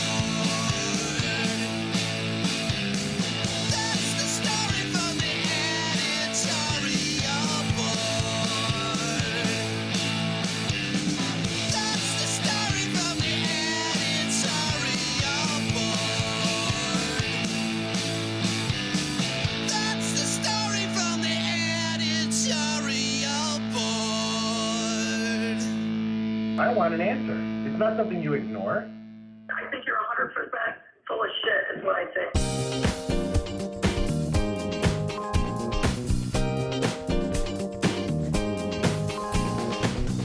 Hour number 2 of your Ben Joravsky Show is brought to you in part by the International Brotherhood of Electrical Workers Local 9, the International Union of Operating Engineers Local 150, and the Chicago Federation of Labor. Benny J, take it away. All right, Miles Kampf-Lassen with us, ace writer for In These Times, Jacobin Magazine. Miles, you and I, before I went on the air today, said that one of our themes would be a day of reckoning for the Democratic Party with this election. And I think that's a good place to start our conversation because we've been talking about this a lot already on the show. And I want to read to you, cite to you a couple things that some of our listeners have weighed in on, and I'll contrast it with something like Claire McCaskill, her view of things, okay? So we had a message from one of our listeners, Doogie, who is essentially saying that as a lefty, as a Bernie Sanders supporter, he feels left out by the Democratic Party, taken for granted. They just assume he has no choice but to vote for them, and so they're not going to do anything to win him over. I got this really interesting letter from a listener named Stephen, and Stephen, thank you so much for sending this. He's contrasting the vote for minimum wage in Florida with the vote for Joe Biden. I'll just read you the opening, Miles. 2 electoral outcomes from Florida offer a useful case study into America's political landscape that the new left Democratic leaders would do well to heed. There are the 6.3 million votes cast for a $15 minimum wage and the 5.2 million votes cast for Joe Biden. One more time, 6.3 million votes cast for a $15 minimum wage, a very progressive idea, but only 5.2 million votes cast for Joe Biden. So Joe Biden ran behind a progressive initiative. The vast gulf, Stephen continues to write, between these totals demonstrates that the corporate neoliberal ideology which Biden embodies is dead. And he goes on to make the point further, but that's the gist of it. Meanwhile, I got a update from our listener, Frank. Claire McCaskill tweeted out, and I know you know this, just by looking at your face, you saw this. Whether you are talking guns, abortion, or gay marriage and rights for, and she puts it in quotes, transsexuals, like they don't really exist, and other people who we as a party, quote, look after and make sure they are treated fairly. As we circled the issues, we left voters behind and Republicans dove in. Wow. Miles Kampf-Lassen, what do you make out of these just drastically contrasting worldviews? Go ahead. After Tuesday's election, I think there is certainly a lot of people stayed up late, drank a lot of wine, pulled their hair a little bit, and there's plenty of cause for stress, anxiety. It looks right now like Joe Biden has a pretty clear path to becoming the next president of the United States. So I don't think it's helpful to be completely doom and gloom right now. I think that's kind of confronting a political conundrum from a place of just depression and confusion isn't helpful to anyone. But that said, we should be sober about what exactly happened on Tuesday, and that was truly a historic drubbing for the Democratic Party establishment. I don't think there's any other way to look at it. Even if Biden, as appears right now, squeaks out a victory over Trump, it's very probable right now that the Republicans and Mitch McConnell will retain control over the Senate. Now, we do have some updates today that the race in Georgia between Ossoff and his Republican challenger is most likely going to go to a runoff in January. So there's a chance that if both of those races went the Democrats' way, they could build a working majority with Kamala Harris as the tiebreaker.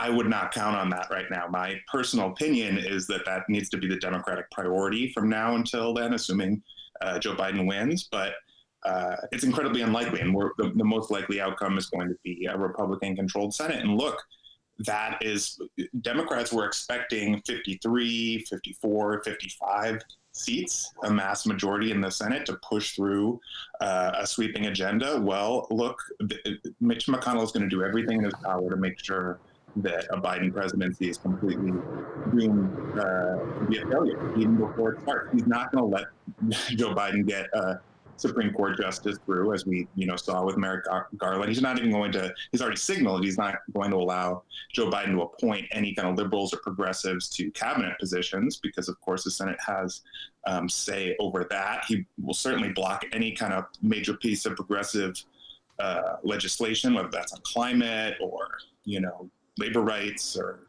healthcare, immigration, gun safety, any of these kind of issues.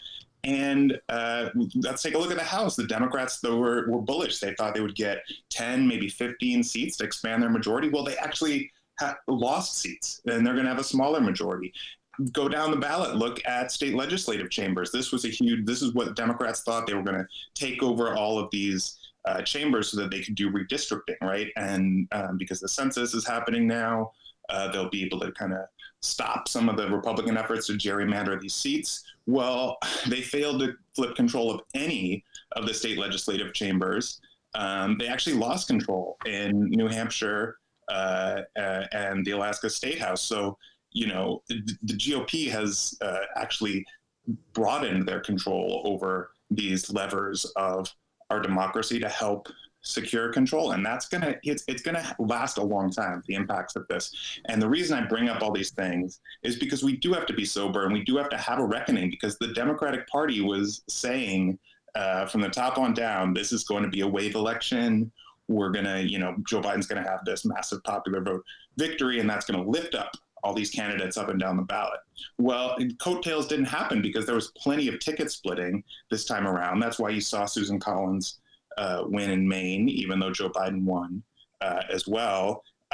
Democrats, I think, just did not offer a full, principled endorsement of a different kind of life than people have been living under Donald Trump. They certainly offered something different from Trump, but it was not, anything based on bettering their lives necessarily. It was just, we're going to get along, we're going to have a better government. And it just speaks to this outreach that was the obsession, I'd say, of the Democratic elite to reach across the aisle, try to bring over Republicans. Well, what did we see? We saw, tens of millions of dollars flow into the Lincoln Project, this absurd, Republican-led effort to supposedly peel off Republicans to support Joe Biden instead of Trump. Well, Trump actually increased his share of registered Republican support this year versus last year. So that was a failure. And what did we saw at the DNC? We saw John Kasich. We saw, Biden was embracing Rick Snyder, the person who poisoned the water in Flint. So the reason I bring all this up is because the strategy that the Democrats engaged in, I think, is very different from that of which was being pushed by myself and many of my fellow more left-wing advocates over the course of the campaign, which was to take on a more Bernie Sanders-like program. Say, we're going to expand healthcare to everyone. We're going to, look at COVID response. I mean, that's one of the most effective things that the opportunities that Biden had, was to put forward a very different type of strategy when it comes to dealing with the COVID crisis. Well, you remember that debate that Mike Pence and Kamala Harris had, and that's one area where she was kind of stumped, where she laid out the Biden-Harris platform on COVID, and it was basically the same. It was as what Trump did, and that's what Pence called him out for. Is he said that you're just stealing our plan, basically.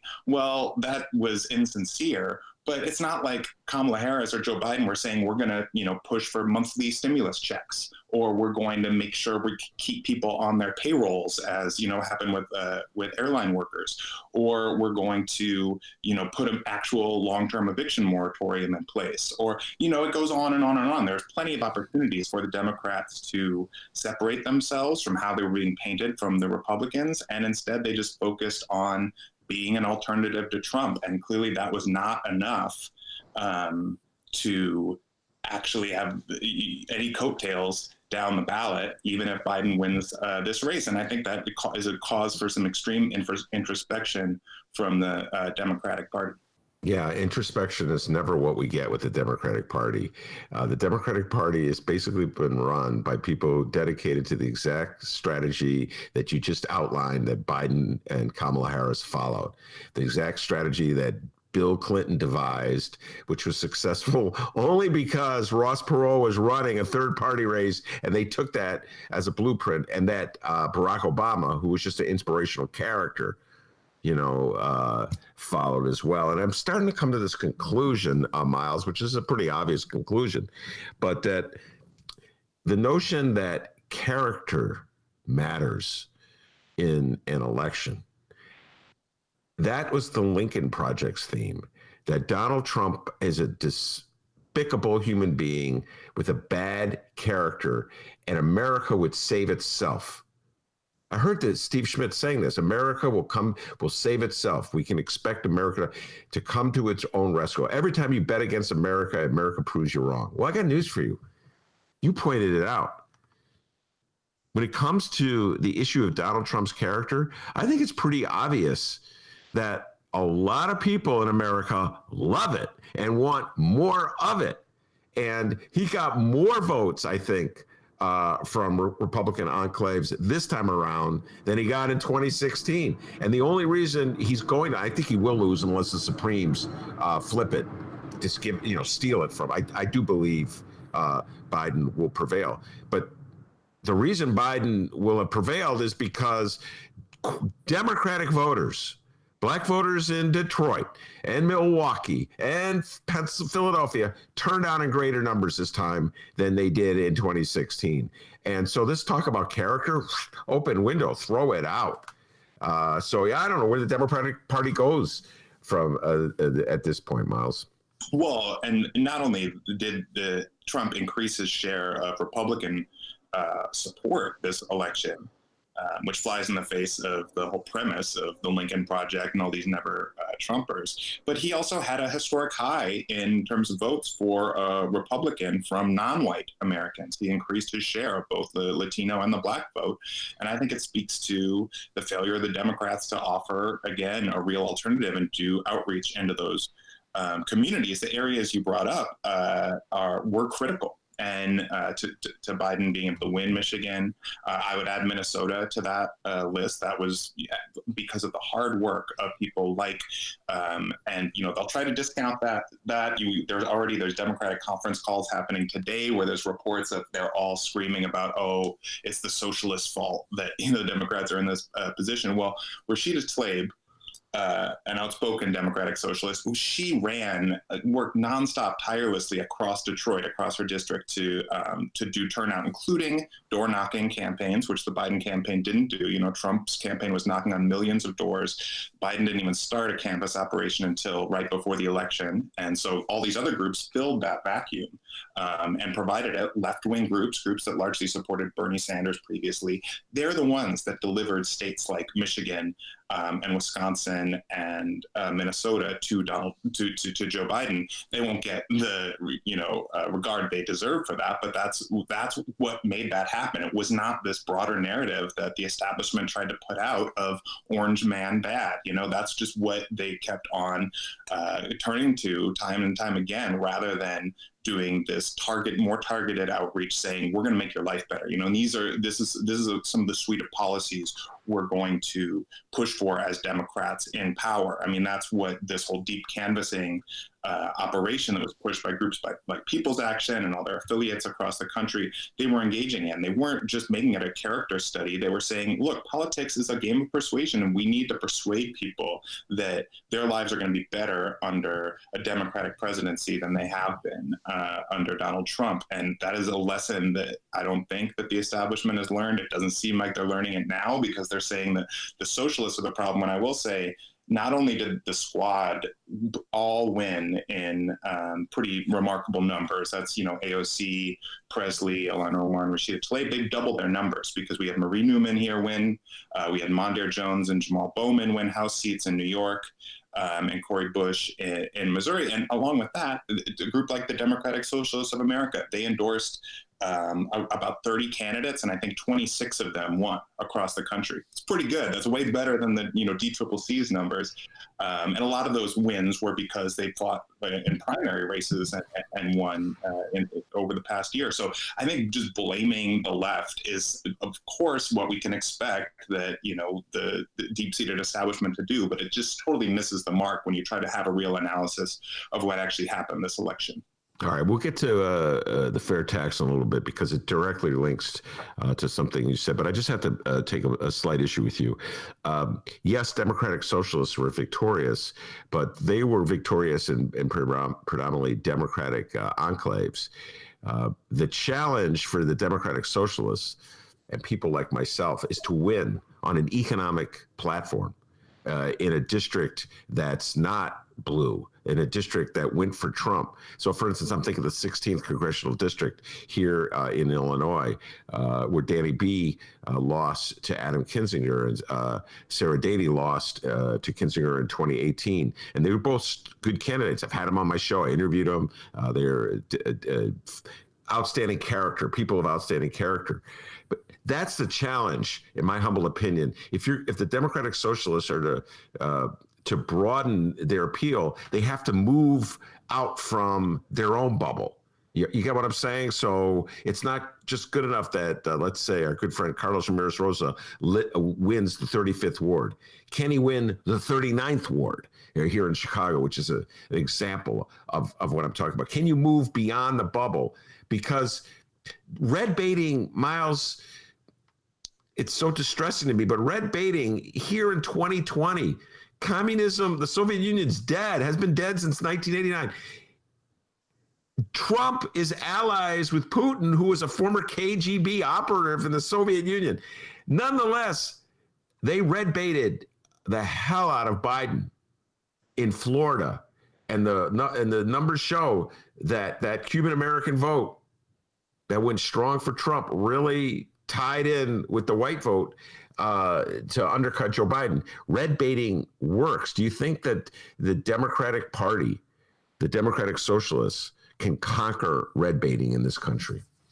Well, I think that they called Obama a socialist too in 2008 and 2012, and he won with much higher numbers than Joe Biden's going to end up with. So I don't think that it's purely that we can turn it all on that charge, because that charge, as you rightly point out, has been made for many, many years in American politics and will continue to be made for many years. The question of how they're going to overcome that, I think that's like showing that what Democratic Socialists actually stand for is things like a $15 minimum wage, which, as you said, Florida voters overwhelmingly supported. That was actually in Joe Biden's platform. He says he supports a $15 wage, but he didn't run on it, really, right? You didn't hear that in his campaign speeches. You heard, we're going to win back the soul of a nation. I think that the way you win over support is through providing people actual models of how you're going to improve their material conditions in life. And in terms of Latinos, you're right about Cuban Americans. I think that's going to be a problem, because of in Miami-Dade, because of the legacy of what that population is, where they came from, the history of Batista and Castro and everything. But that doesn't speak to the whole of Latino support across the country. I mean, Latinos were a big part of how Biden was able to pull off wins in all of these various states we talked about before. But let's look at Nevada. In Nevada, in the primary, Bernie Sanders cleaned up by running on as a Democratic Socialist on an agenda, and he won by like 25 or 30 points. I understand that was a Democratic primary, but I think it's dangerous if we just say, red baiting, it's always going to work, so we need to run from being red, when they're gonna put that, regardless if you run Claire McCaskill, they're gonna call her a socialist. You're right. And Claire McCaskill already lost by running. Yeah. So, I think you need to reframe a little bit and not be so scared, because this timidity on the part of the Democratic Party of leaning into the left is part of the problem. Look, can I give one more example? Let's look what happened in Michigan. One of the key reasons Joe Biden won Michigan when Hillary Clinton lost it is because he improved his standing among union households. He won by about 15 points among union households. And that's because of a lot of outreach done by unions and progressive groups that allied with these unions to turn out members. I think it also has to do probably with the Obama administration's history of saving the audio industry in Detroit. But it goes to show, can you imagine if the Democrats made a priority on their agenda of day one of passing the PRO Act, which would repeal right-to-work laws across this country, that would bring in universal card check, that would stop employer interference in union elections. That would, massively increase the amount of union membership in this country and show current union members that Democrats actually stand on the side of working people. If you want to win back the Midwest, if you want to, increase your chances, those are the kind of things to run on. You'll be called a socialist for doing it, but I think that that's a better pathway than trying to do the Lincoln Project way that just clearly, I think Tuesday show does not work. No, as much as I enjoyed the Lincoln Project commercials, I was already going to vote against Donald Trump anyway. By the way, that's a whole other story. The interview I heard with Stephen, Schultz Schmidt, who's one of the leaders of the Lincoln Project. Their commercials were actually intended to get inside of Donald Trump's brain and mess with him, which is a whole interesting conversation for another time, what they're up to. But all right, I'm going to tie this all to the fair tax because you're making a lot of sense. I agree with you. Claire McCaskill would have been painted as under the control of the socialists. If they don't either call you a socialist or they say you're under the control, he's just, remember that Biden's this helpless old man who will be controlled by AOC. That was their appeal. So yes, you're absolutely correct. I think what you're saying in so many words is that voters need to be convinced that there will be some fundamental change that will work in their favor if they vote for the Democrat, that they will actually get something for voting for the Democrat. And that goes back to the fair tax. Miles, you heard me already before we went on the air, like my frustration over how the fair tax, and just calling it the fair tax is a defeat. Just my frustration about how that whole effort was choreographed. Just seems everything, it undercut its potential, and which its potential is, I'm giving money to Miles. I'm giving money to Dennis. I'm giving money to Ben. I'm giving you something and making somebody else pay for it. Nah, man, the Democrats, they dropped that ball. I agree completely. I think that a lot of it has to do with framing, right? And we talked about that before. There's so many factors in the fair tax failure that we could go through. I think it was another failure on the part of the Democratic establishment in this context, the state Democratic Party in Illinois, who did not make it central whatsoever to messaging. In my estimation, it should have been priority number one for the Democratic establishment to get this passed if we were going to resist the kind of austerity measures that are likely coming now because of its failure. But yeah, why'd you call it a fair tax? Like, that's the thing. Many of us who were on the phones talked to people and they said the flat tax is fair because that's everybody taxed at the same rate. And it's like, yeah, well, that's kind of true, but this is a different idea of fairness. We want to have the wealthier pay their fair share, which is more fair. But in my view, all wealth is socially created, right? And so we should actually tax that wealth to benefit the whole of society. And that is different from making an argument about fairness. It's about making an argument about taxing the rich, which is across the board one of the most popular proposals in American political life. And yet it wasn't framed that way by the Democrats. It was framed as, you're going to get a tax cut, but these 3% are going to pay a little bit more. But it's also, and you read the wording of the actual amendment on the ballot, which was confusing to a lot of people. Of course, there was this massive opposition campaign that was funded again by billionaires. But they were able to kind of successfully tie this to Mike Madigan again and say, look, this is about Springfield politicians and we don't trust them. And that's obviously all code for Madigan, who is pretty explicitly corrupt, or at least he has, serious allegations of corruption. And so it's not absurd for voters to then look at that and say, I don't necessarily trust it.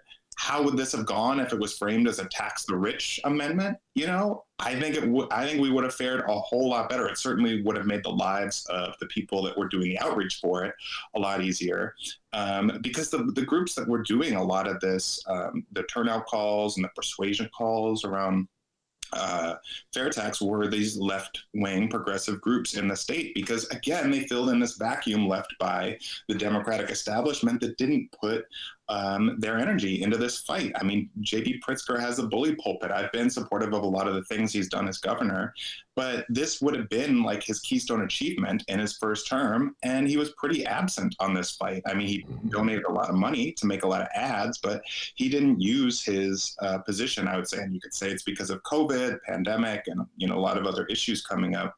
But this was a real critical issue that Democrats dropped the ball on. Oh, did they ever? And I got to say this. It wasn't just J.B. Pritzker. It was across the board. Mayor Lori Lightfoot, nowhere to be found on fair tax. Michael Joseph Madigan, nowhere to be found on fair tax. So many aldermen in the city of Chicago. The lefty aldermen were there. Carlos, The lefty aldermen were there, and the lefty reps too. Will Guzzardi, Robert Peters. We should give some, shout outs to the people that were actually helping Delia Ramirez, helping to lead this fight. But it was the lefties, it was the lefties. The establishment didn't lift a finger, it seems. Yeah, and it's So it I feel again, it illustrates the larger point that you've been making, that the Democratic Party itself is schizophrenic. Its message isn't united. And the Republicans have an advantage in this. It's Trump. That's their message. And the Republicans, if you want to get elected, you just join the Trump train, and it'll probably pull you to victory in a Republican district. And it may get you in a sort of a purple district, like we're seeing Lauren Underwood really fighting for re-election against Oberweis. But that's what they at least have a message. The message I think is abhorrent, but that's their message. Democrats, what's your message? Well, we're sort of for fairness, but we don't really want to stick our neck out for it. And we don't want to offend rich donors that like us. So we're going to be kind of quiet on this thing. And we'll let Amisha Patel make some phone calls, and Robert Peters. And yeah, I'm like, well, what a united party. Well, and there's a whole, you're right to, I think, say that is not enough. Clearly, just the support of progressive groups was not enough to pull this over the finish line. That said, I saw spreads of 70-30 in Chicago pro-fair tax. Initial numbers I saw, it's pretty good. And that goes to show that, and that's where a lot of these groups have their members and, have more kind of a foundation. That needs to be moved downstate, but that should be what the Democratic Party is doing, and they should be the ones that are helping to lead that effort in other parts of the state, because it's not going to, when you abandon that, they're not going to magically appear. And I think a lot of people were understandably really shocked by the outcome, because the last poll that they saw was from the spring, and it showed something like 65%. So people thought, this is, of course, people want to tax the rich. Well, if you were making calls like many of us were doing, you'd know that these negative ads really cut through, and they had an impact. And the pro fair tax ads didn't say we're going to tax the rich. They should have. That's what it should be saying everywhere. If I had to, do the messaging campaign around it, and instead they did this kind of more triangulating approach of trying to focus on fairness and give people multi-messages. Well, the Republicans had a very clear message, or at least the opponents of the fair tax, and that was this is going to be a tax hike on you. That's what fair tax really means. Well, if you say tax the rich, most people don't think of themselves as rich. So I think it would be a lot harder to confuse people into thinking it was going to raise taxes on them. But you know, we could litigate this forever. I think we're pretty aligned on yeah, no, it's a really tough one. And by the way, when you were talking about how the polls in May showed one thing as opposed to what the ultimate polls showed in November, you know this as well. The polls, the surveys that were taken in May were before Kenny G kicked in $50 million or whatever to run the Phyllis ad and all the other ads that were very effective in turning people against the fair tax. And so I always like to point out, as a fan of basketball, you'll appreciate this. It's one thing to go to a gym by yourself and just start shooting shots, and you hit like 20 threes in a row. Like Barack Obama hit a three the other day. He was very proud of it. It's another thing to hit that three when someone's got their hand in your face. You get what I'm saying? So it's one thing to play the game when you're just alone, and it's another thing when you're competing against someone. So yeah, I don't want to minimize the challenges that Democrats face, Miles, by saying, if they only listened to Ben and Miles, it would have passed. Because it's an uphill battle, and $50 million is a lot of money, and you're asking people to tax. But we're going down. Now I'm going to raise the Michael Madigan question with you. We've been talking about this already. Part of the reason the Democrats, they would tell me this off the record, part of the reason Democratic politicians did not stick their neck out, Miles, follow me on this, is they felt that they were so negatively viewed by the voters that if they came out strong for the fair tax, it would actually hurt it. Now, I'm like, wow, that's a problem right there. The thing you supposedly believe in most, fairness and equity, would lose if you, who got elected, you're popular enough to get elected, you know, it would lose, you would undermine it. You're the leader. And it goes right to Madigan. You know, anytime the Republicans wanted to win in this cycle without Bruce Rauner around, Madigan's the big villain in the state, and they just threw him out. They put him out there. They tied him to all the different candidates.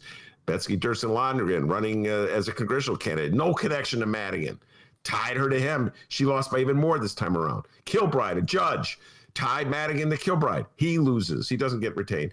Miles, you're a lefty. I know you have no strong affiliations to Michael Joseph Madigan. Do you think it's time that he just walk away from his chairmanship of the Democratic Party or his House speakership so that the Democrats can try to figure out where to go from here? Go. Yes, it's time for a change. I think if anything, there's always talk of soul searching after these elections where the results don't go your party's way. Joe Biden, we knew was going to win Illinois, should not be bragging about that.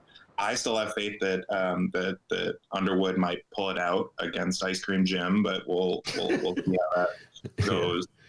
But still, look, Bustos just barely pulled it up. Things did not go Illinois Democrats' way. The fair tax went down in flames. It's time to not just soul search, but take action, right? If you don't want to repeat the future, you got to change the conditions. And that, I think, in this case, clearly means taking out Mike Madigan as a factor in these elections, whether it's, being tied to other candidates or whether it's his actual failure to produce the result that he should be. He's the head of the Illinois Democratic Party. These failures are, rest at his feet, and he's got to take responsibility for that. In other countries, when your party has a big defeat, you have a leadership change. It's not just like, we're going to have a reckoning, we're going to have some phone calls, we're going to have some phone meetings about this. We're going to actually change who is in charge and making the decisions so that we don't have the same outcome next time. I think we need a lot more of that. That's, to me, a more democratic way of dealing with election results than what the Democratic Party traditionally does. But getting Mike Madigan out, I think, would benefit the Democrats. I know they might be scared of what if the next Rauner comes, or as you pointed out, like Blagos going to run as a Republican. I don't know. Is that even legal? I thought part of his... I think it's illegal. Yeah, shout out to Frank on the live stream chat. Yeah, he said it's illegal. Wait, time out. Part of his, what did you say? Part of his what? His sentence that he couldn't do it again? That's what I thought it was. I thought that was actually part of his sentence, is that he can never run for any kind of public office. I could be wrong on that. But I think it is part of his sentence. He go to court and get that knocked down. Maybe Brett Kavanaugh will help him on that. Look, anything's possible. Your reaction is classic. Look, the notion of Blago running as a Republican, I'm really encouraging, because on one hand, it just exposes the utter hypocrisy of the Republican Party. But here's something else. This is a factor. People go, Ben, it's illegal. Guys, we're in the age of Trump. Trump does what he wants and then makes you sue him, and then he appoints the judges who rule in his favor. So you got to forget the notion that, well, Ben, it's against the rules. Trump has broken all the rules, Miles. And here's the other thing. I think it's time Democrats realize a lot of people like rule breakers in this country. That's part of Donald Trump's appeal. He breaks the rules. He breaks the protocol. He doesn't play the game. Everybody's saying wear a mask. He says, no, don't wear a mask. I'm going to have a rally. I'm going to invite everybody who wants to come in. They're all going to get sick. Yeah, maybe 2% of you will die, but the others will live. And 48% of people vote for him. The guy's accused of rape. A really strong chance, Miles, that he will face the consequences for that rape. And I bet you he got more support from white women this time around that he got in 20. I'll bet you. I haven't seen the results yet, but I just got that feeling based on what you told me about the results from Republican areas.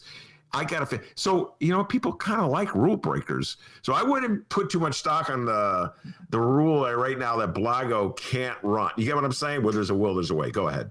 I hear you completely. I think that, and getting back to, what I started the segment talking about is all of the institutional structural barriers that Democrats now have to implement any kind of a agenda that would, fall in line with what they've been running on. And some of that is just because of a failure. I think they clearly should have made a deal for stimulus, for example, before the election. Instead, they bet on winning a big majority in the Senate so they could do something in January under Biden. Well, that's out the door now, it looks like. Yeah. So, for example, but all this speaks to, these are rules that were man-made and can be changed also by people in office. There are structural barriers to implement and change, but there's also ways to get around that or just to disregard them, right? And so I think Democrats really need to learn if they want to, because otherwise, I'm looking at maps and going forward, the next chance for the Democrats to retake a majority in the Senate after this is most likely 2028. That's going to be long after Joe Biden is in office. We need change before then from how our politics have been. You remember the last 2 years of the Obama administration, just pure deadlock, nothing happened. Even under Trump, besides the tax bill, there's no big, legislative achievements. We can't just do that for at least the first 2 years of a Biden administration, probably more. They need to figure out a way to get around some of these structural rules or just disregard them and work to fulfill some of their agenda points, whether that's on climate or raising the minimum wage or, you can go on and on. Otherwise, it's just going to be a stillborn administration, and that's not going to help Democrats in the future. So I think that your point is very well taken, that, people like rule breakers, and sometimes breaking the rules is the only way to get anything done. Yeah, and also stand for something. The part of the Claire McCaskill quote, and Frank, thanks for sending it to me, because it just really has provoked a lot of thought on my part. Miles, the part, it's like when she put transsexuals in quotes, like it's not real. I think, look, Democrats, I think people will appreciate your stand if you take a stand. So if you stand for something, as opposed to being wishy-washy and selling things out. So, like, if you're going to stand, it's a virtue, gay rights. I recognize you as a human being just like me. No discrimination for you. You want to get married, God bless you. That's a positive, proactive stand that you freaking believe in. If you're going to just throw away what you supposedly believe in when the first crosswind comes your way, then you stand for nothing. You're just wishy-washy. And so just the notion like, oh, I'm going to run away from gay rights because, it doesn't poll well in MAGA land. I don't know, Miles. It's like, why even be a Democrat? And wasn't that the question that Elizabeth Warren asked in the debate? It was a very good question. Why are you even a Democrat? If you're just not going to stand for Healthcare. So I hear you loud and clear. And this gets to another thing. You pointed this out. Legal drugs. It's popular. Democrats. It's about time you took a stand for legalizing reefer on the federal level, at least. It's about time you do that. Right, Miles? And guess what? We actually had somebody running for the Democratic primary, Bernie Sanders, who ran on legalizing weed. The establishment didn't like that and didn't like him, obviously, and Joe Biden refused to back that such a measure. Well, look, in Arizona, Montana, South Dakota, I think New Jersey, voters all, what do? They legalized marijuana, recreational marijuana. In Mississippi and in South Dakota, they legalized medical marijuana finally. That's Mississippi and South Dakota. In Oregon, they just decriminalized all drugs, not just weed, cocaine. And they legalized the use of mushrooms. They legalized psilocybin. So these things are very, very popular. And I think we can say with some assurity, there's very, few key lessons. I tried to, talk about some of them earlier to take from this election. But I think one key one is that people like legalizing drugs. And if you want to get people's support, it doesn't have to even be a partisan thing. You just say, look, it's about freedom. It's about liberty. Yes. You should have the right. And the war on drugs clearly is a failure. You got Republicans running ads against, this is what Trump ran, is he ran ads attacking Biden for the crime bill because of how increased drug crime sentences. If you want to reach people right now, get out of this mindset of we got to be super careful in talking about drugs as this dangerous third rail social issue. We're past that now, and I think it'll really benefit Democrats in the future to run on a pretty comprehensive platform of legal. It's just a straightforward platform of we're going to, at least legalize marijuana. And it'll be really interesting to see how this plays out going forward, because I think the success, especially in some of these states like Mississippi, is going to put a lot of pressure to make this more of a national. Oh, I got news for you. I'm going to say this. I think it's a greater likelihood that I'm going to wait for the brown. This is such a big statement I'm about to make, Miles. I got to wait for the brown line to pass. Yeah, Bernie's on that brown line. Hey, there's Bernie. I think there's a greater likelihood that we would wake up one day in the presidency of MAGA man himself to hear him declare, you know what? I think it's time we legalize reefer. That if Joe Biden were to make that declaration.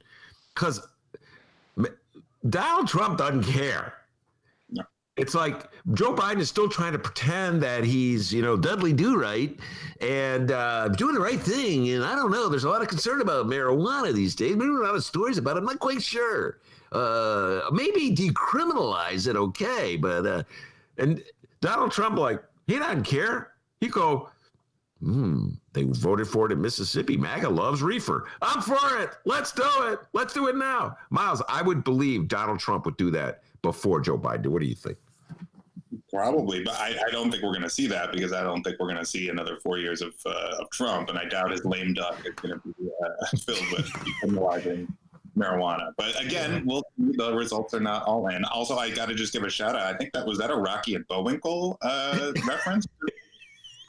Wait. Yeah, I don't even know.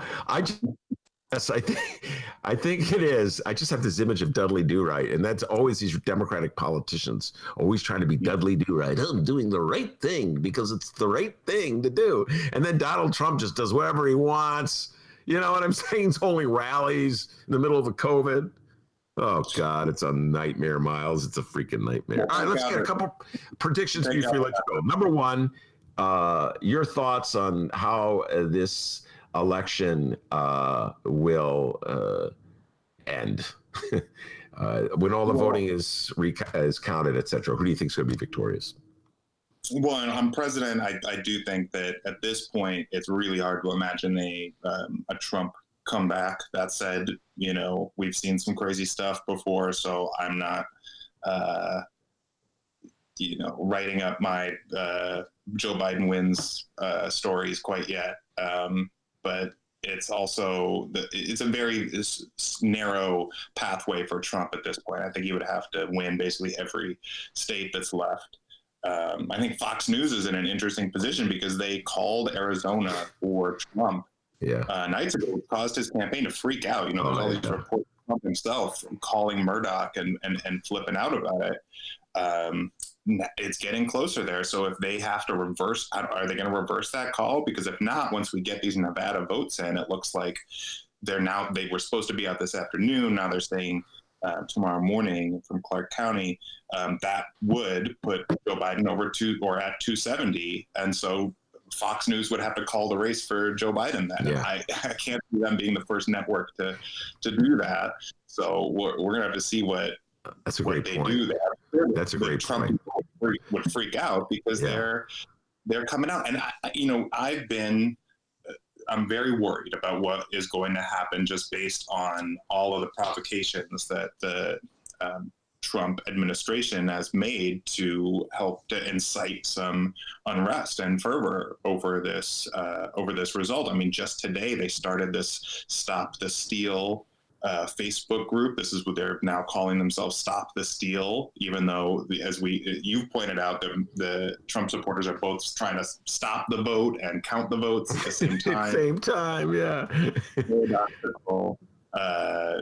Strategy that they're running right now. Well, within 24 hours, they had over 350,000 signups for this of members in the Stop the Steal Facebook group that they did end up shutting down, but now there's all these other groups that are sprouting up. So I mean, that's all just online, but we've already seen them come out with armed to these places they're counting votes, including in Maricopa County, Arizona. And they're being egged on by not just Trump himself, but Corey Lewandowski, Rudy Giuliani, all of these people. It'll be interesting to see, especially if Fox is the first network to call it for Biden, what happens then between the editorial and the news side at that network and Trump supporters and Fox News. Maybe that's like a entree for Trump to start his own personal media empire.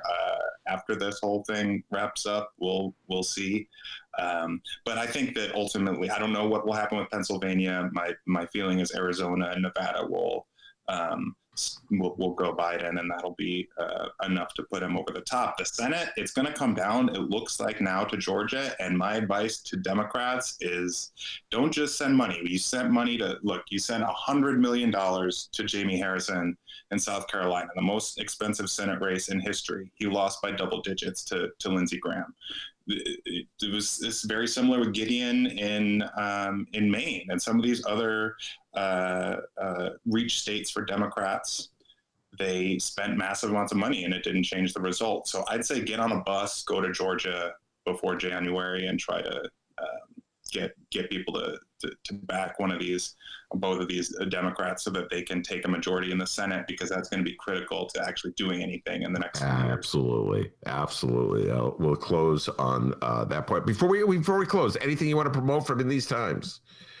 Yeah, we're doing coverage. It's kind of weird being in this liminal space where we don't totally know, but we've done a bunch of coverage around the various protest efforts to protect the vote. There was a big rally in Oakland yesterday. The unions are obviously agitating. There was, tons of people out in Chicago last night. So we've been covering some of that. And then whoever wins this race, once we know, will assuredly have plenty of responses to that result. I'm also writing a little something on the fair tax that'll be out, a little debrief post-mortem that'll be out at Jacobin sometime in the next few days. So look out for that.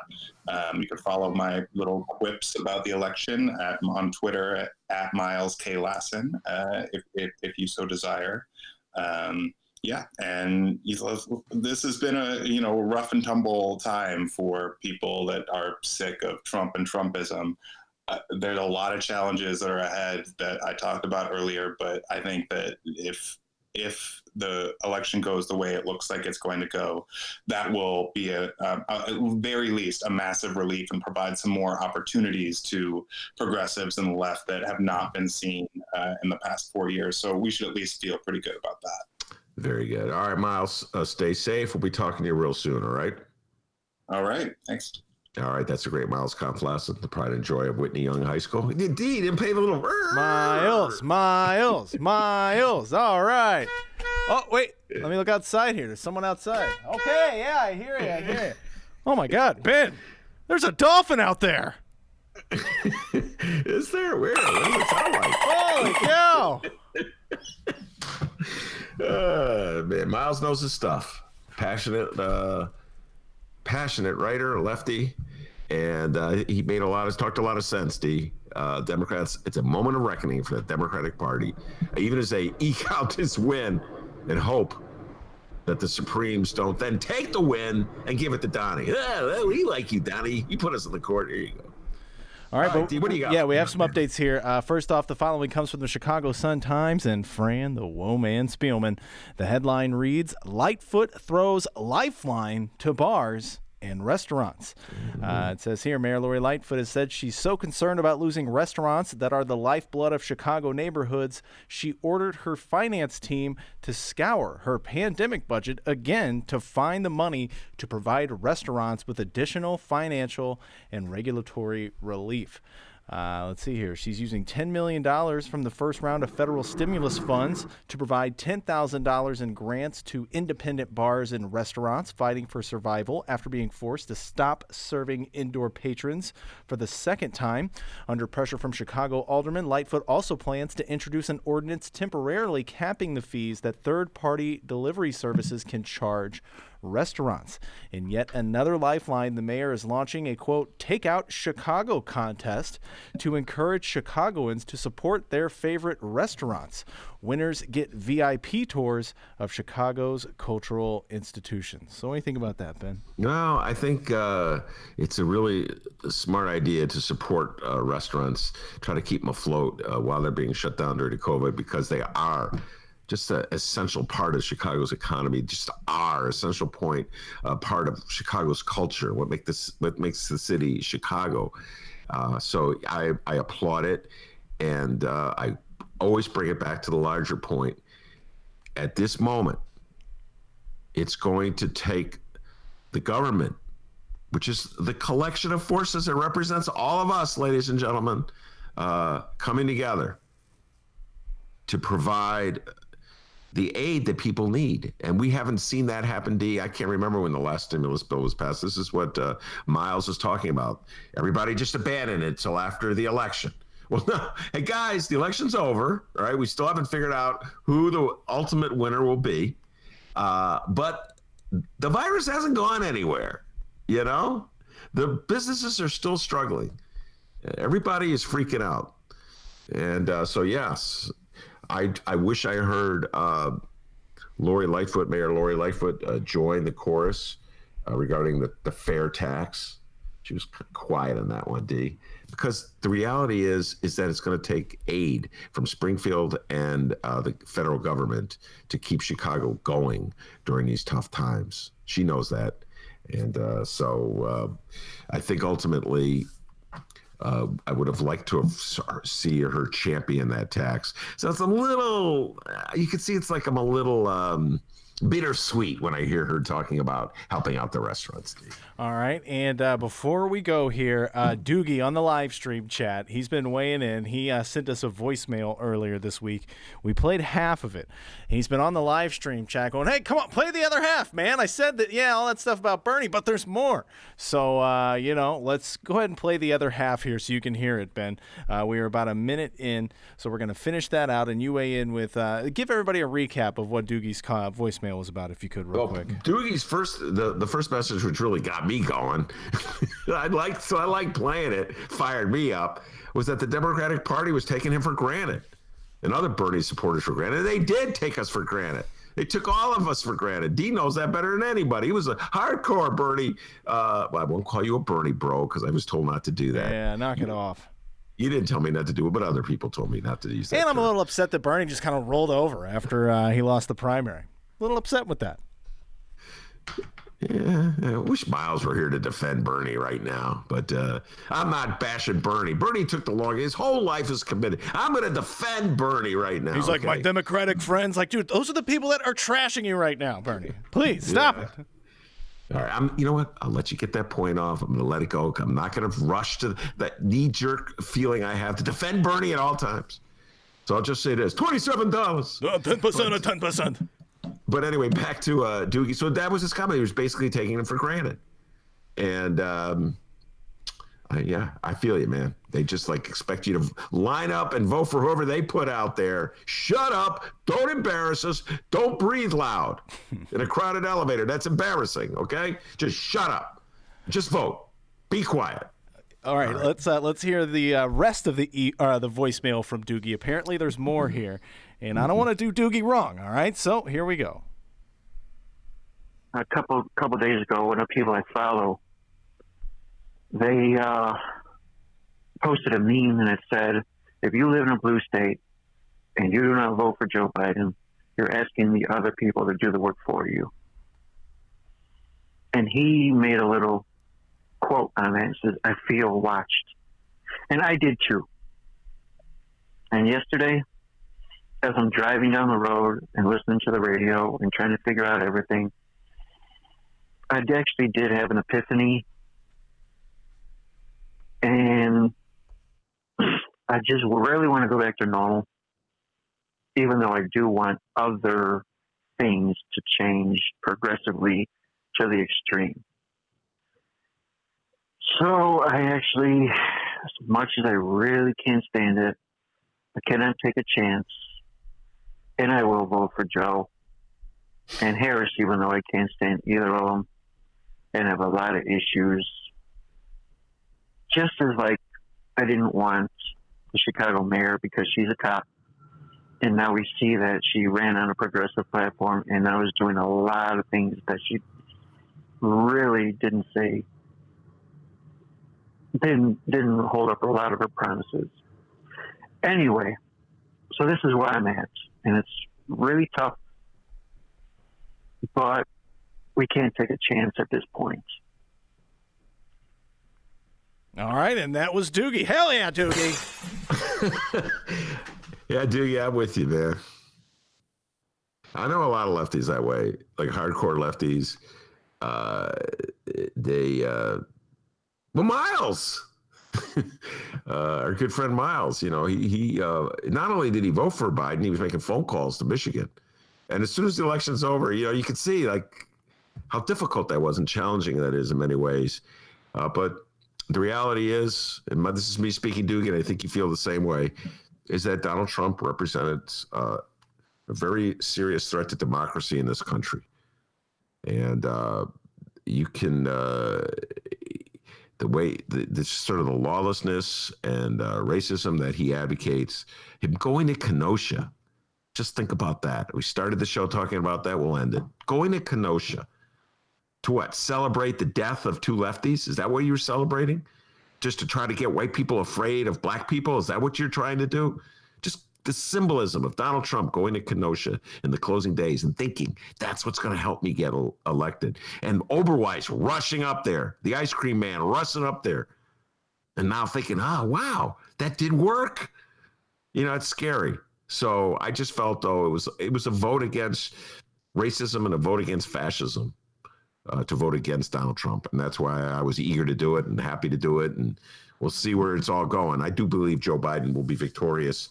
Doogie, I think he will win the election. The only issue is, will Donald Trump's judges steal it from him and hand it over to him? That will be fun. By the way, we're having a conversation with Jim Coogan on this.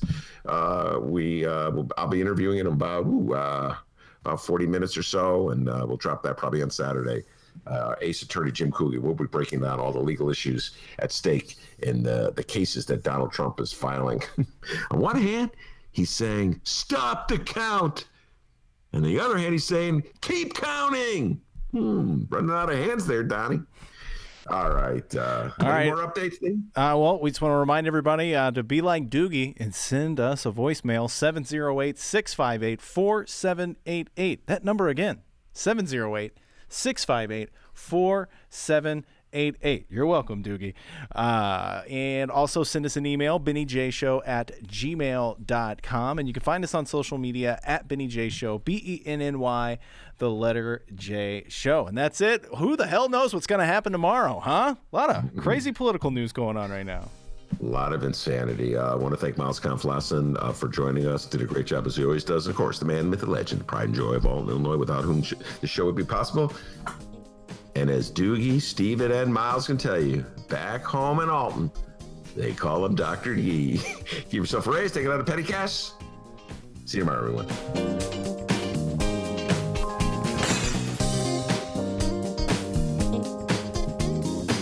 Illinois is a state with a grand history. Illinois is a state with a grand history.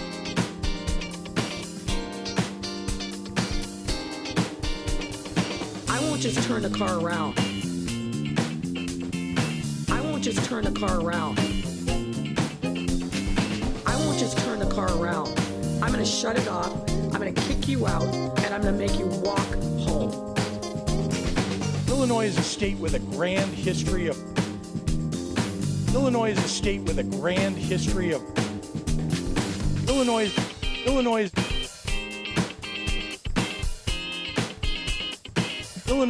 Illinois.